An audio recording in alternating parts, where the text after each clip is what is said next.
So let's move to another topic where you're so interested in supporting minority opinion. I'm in the minority in California as a conservative.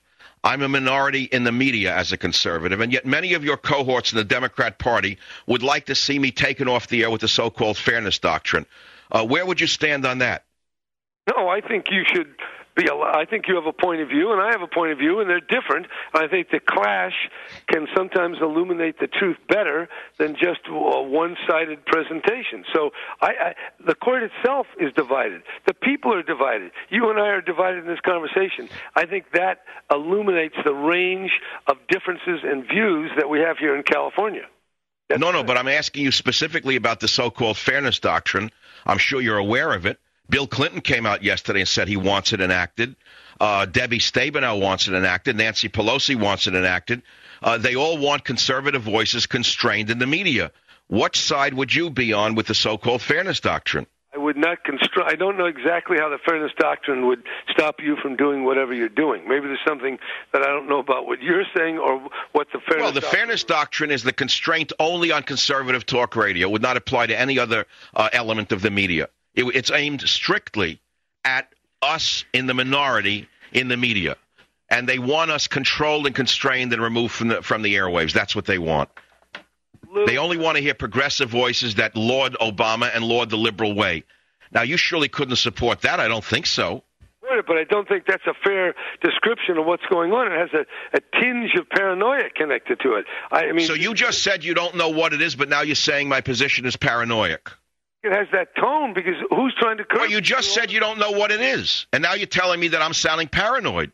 First you say you don't know what the fairness doctrine is, then you accuse me of paranoia. I mean, that's what they used to do in the Soviet Union with dissidents, Jerry. They would accuse dissidents of being paranoid and put them in mental hospitals. Because you are speaking, and you're saying you're not allowed to speak, but you are speaking. How do you explain that? You're on the air. Apparently there's a disconnect between what I just said and what you're hearing. I didn't say there is a fairness doctrine. I said to you that your cohorts in the liberal Democrat wing of the party want to constrain me through a so-called fairness doctrine. Well, I think we need a robust range of opinions on the air, and you fit well within the range of robustness. Well, I hope that when the time comes, if you have any power over that, you will respect what liberals used to always respect, which is opposite opinions, or else we will descend into absolute fascism. Because without dissent, there will be fascism in this country. And whether that dissent is left or right, I believe that a country that's supposedly free must have dissent. Obviously, you need dissent, and you have dissent everywhere. I'm going to really look into this fairness doctrine, and I want to investigate, would it take you off the air? I want to hear that. Well, you're making it more broad than it is. Of course, it wouldn't take me off the air. It would take my opinions off the air, is what it would do. You see, well, would it apply to NPR? Would NPR, which is all liberal all the time, have to have Michael Savage on or a conservative viewpoint? No, it wouldn't.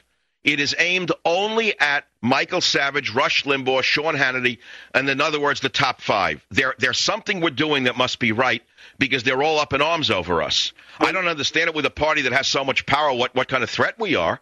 I think you're getting some pretty good ratings, some of those guys. That's true.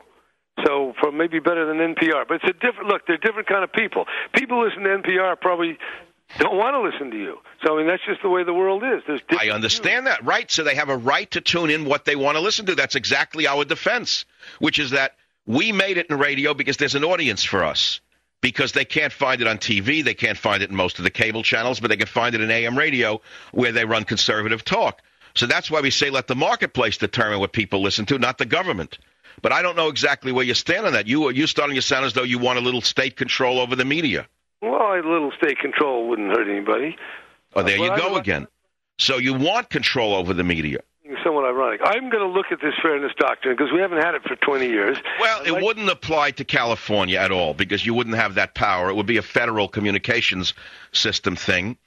Let me you have a minute for another question? This doctrine used to say if you have no views of one side, and like in certain campaigns, if somebody's attacking you, there's got to be some room for the other side. It's an attempt to balance, not to censor. Now, somebody just handed you that. That's not true. That's not it at all. That's not how it's acted out.